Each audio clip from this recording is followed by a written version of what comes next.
Hi Year 10. What we've got for you is 12 lessons, a series of 12 lessons all about the geology of the UK, which means rock type. And it's really important for us to understand the physical, um, the changing physical landscape of the UK.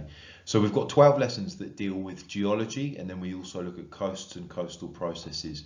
So what I'm going to do is I'm going to walk you through this lesson step by step, and the really important thing is that you pause the video on YouTube or in Teams, however you're viewing it. You pause it when there's an activity to do, okay? And that's really up to you. The good thing about this is you can work at your own pace and speed, okay? So today's lesson is you're going to write in your books or on a piece of paper or on a Word document, whatever's easiest for you. You're going to write this title here, Distribution of Geology around the UK. Now, we've come across this word distribution many times, and the word distribution means where things are, where they are spread out, okay? So the first lesson we're looking at is the distribution of geology around the UK. Okay, what I'd like you to do is pause the video in a moment. I want you to write down these very important keywords here. Okay, so we have geology, igneous, which is one of our rock types. We have metamorphic, sedimentary, and then lastly, which we've come across before, topography. Okay, which meaning the shape of the land. Also, the word relief is very similar to that. At the end of this lesson, what I'd like you to do, please, is email the work to either me or Miss Edmonds, depending on who your teacher is. But actually, the best way to do it is upload it onto Teams. Okay, if you have a problem doing that, feel free to email it to me. Okay, pause the video now, and let's get those definitions onto a piece of paper.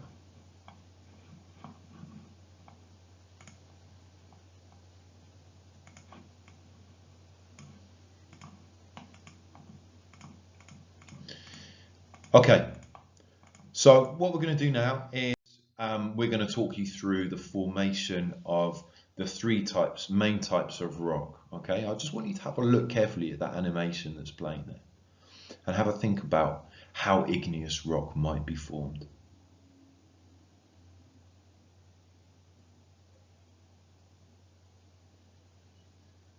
So sure enough, igneous rock is formed from essentially, as you can see at the bottom, it's formed from magma beneath the Earth's crust, which rises up and often, often extrudes, which means it comes out of the surface of the Earth, and then it solidifies.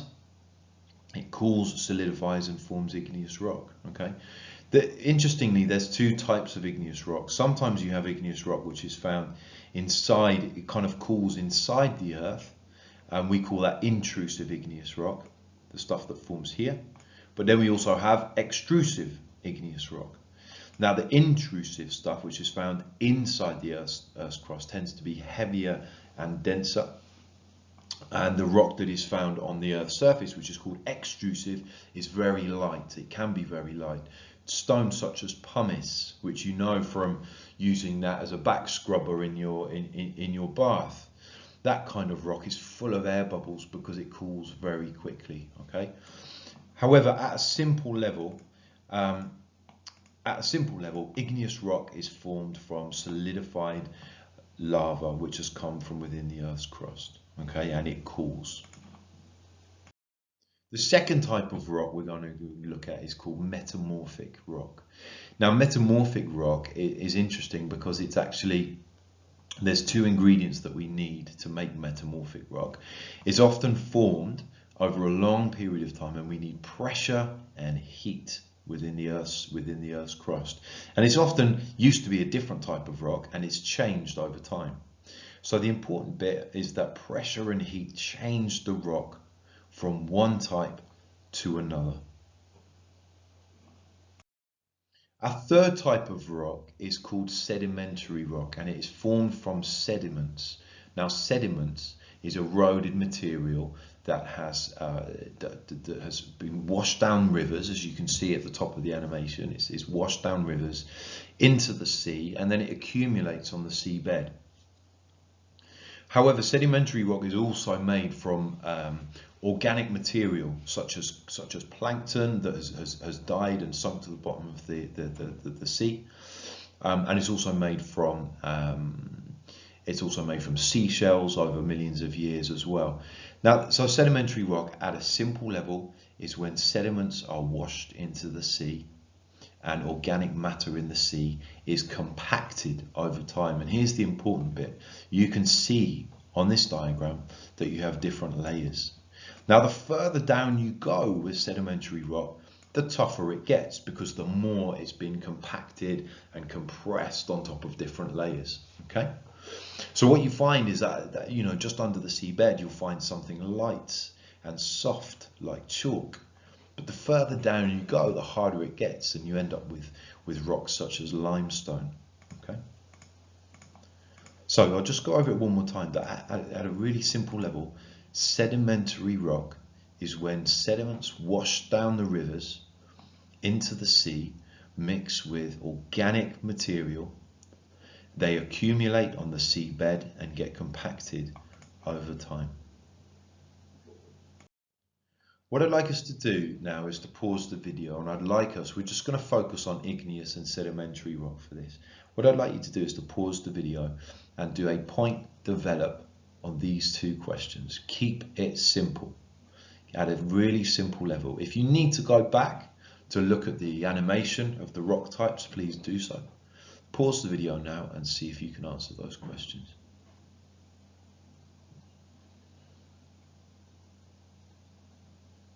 Okay, so we're going to go through the answers. Please get a green pen, a red pen, a purple pen, whatever pen you want to use, and we'll go through the answers. Okay, so at a simple level, we said igneous rock is formed from lava,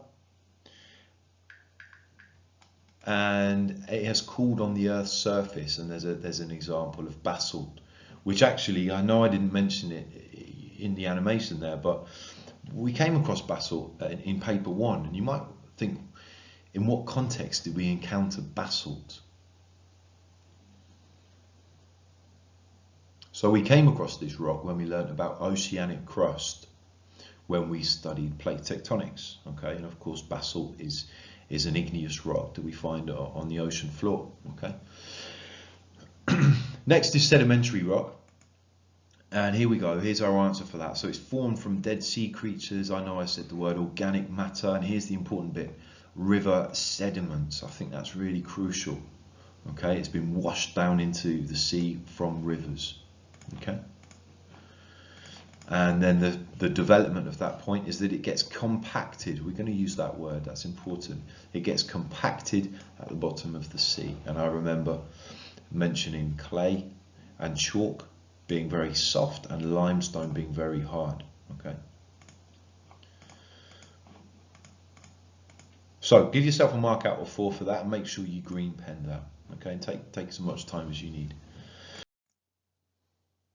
The next thing I want to talk about this is, you know, now we have a semi-decent understanding, I hope, of the different rock types around the UK. We now need to focus on this idea of distribution. Where are they found around the UK? Okay. Now this map is a little bit confusing, so what I've done is I've kind of annotated it so that you guys can see that we've got sedimentary rock is limestone, but it's also the softer rock here. Then here, these ones here are metamorphic, and then igneous here. Okay. So what we're going to do in a minute with this is we're going to describe the distribution of the different rock types around the UK. Now the best way of doing that is by using T. Now we've talked about this last year, and it keeps coming up. The best way to tackle describing a distribution is to do T. Trend, example, anomaly. And trend means what is the overall pattern. Okay. Then you're going to give an example, so pick something out of the map as an example. Now if you're dealing with a map, it's kind of, you know, and this goes for the trend as well as it does for the example. Guys, you've got to use your norths, your souths, your east and your west. Okay, this is essential geography that you should all be doing. Okay. Once you've done that, I wanted you to also see if there's an anomaly. What doesn't fit that pattern? So if you've said most of the rocks are here, and that's your kind of overall pattern, is there an exception to that rule? Is there something that doesn't quite fit? Have a think, just study this map and decide what you think the answer should be. Okay. Okay, so using this map, I now want you, and this is going to be a 3-mark question, I'd now like you, please, to describe the distribution of geology in the UK. So pause the video, give yourself a generous 4 minutes to do that, and see if you can do that. You're following the TEA model, okay? Best way to do this is to give yourself one line for the trend, example, and then finally, anomaly.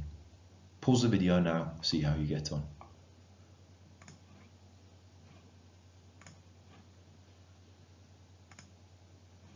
Okay, so answers coming up.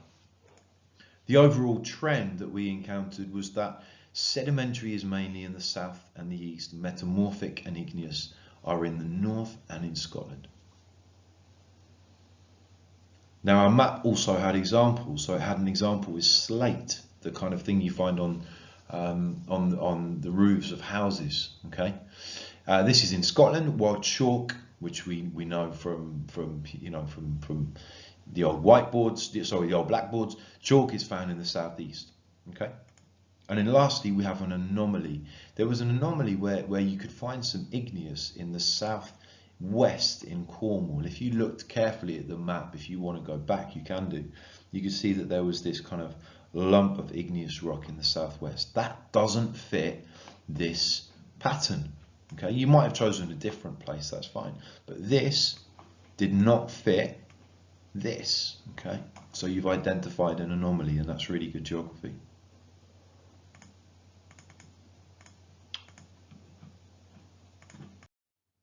Okay, next I'd like you to draw this table in your book, however neat, or do it neatly, but however you want to do it on a piece of paper or in your book, that's fine. Draw this table, and then I'm going to show you a topographical map on the next slide, and I want you to fill this out with locations, so north, east, south, west, and then some examples of places. Okay, so this is just a kind of straightforward map activity. Okay.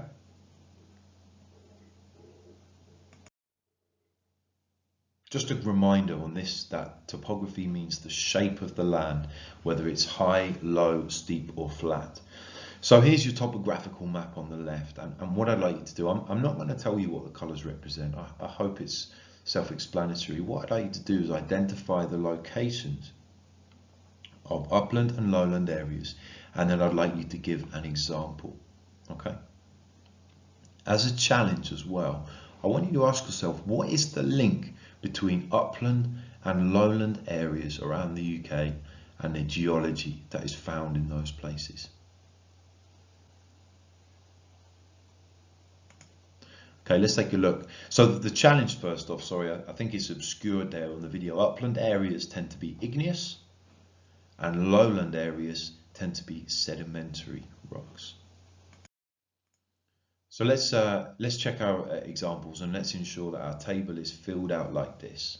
Okay, so we have northern areas, Scotland, southwest are upland, and we know that because on our topographical map the colours were greys and browns, and that, that kind of map is a choropleth map where colours have been used to show the values of something.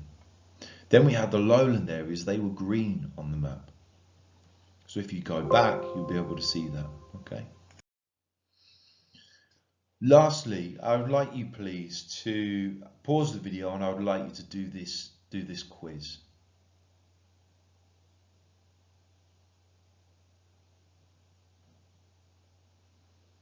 Okay, let's take a look at the answers.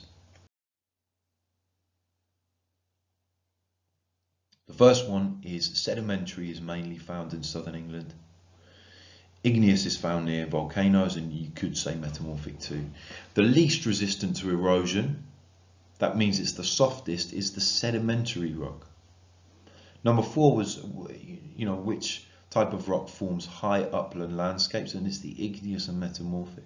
So in Scotland and in the north of England and Wales, you find igneous and metamorphic rock. And then lastly, where we live, We have lots down in the southeast. We have lots of sedimentary rock, and it's a lowland landscape. Okay, if you dig down into the ground, it's anywhere south of England, anywhere in southern South London and beyond, you will find chalk and clay underneath the soil. Okay, please upload the work to Teams so I can see what you've done. If you want to take a photo of your work and upload it, that's absolutely fine. It doesn't matter how it's done as long as you just upload it to Teams. If you have a problem doing that, please just email it. Okay, but the best way to do it is by downloading the app to your phone or computer and uploading it to Teams, and it's quite straightforward. Okay, or just email it to me or Miss Edmonds. The next lesson we're going to do, and please just find this on our YouTube channel, is the processes affecting the UK's landscape. So today's lesson was really a sort of short introduction to the distribution of geology around the UK. Okay, thanks a lot.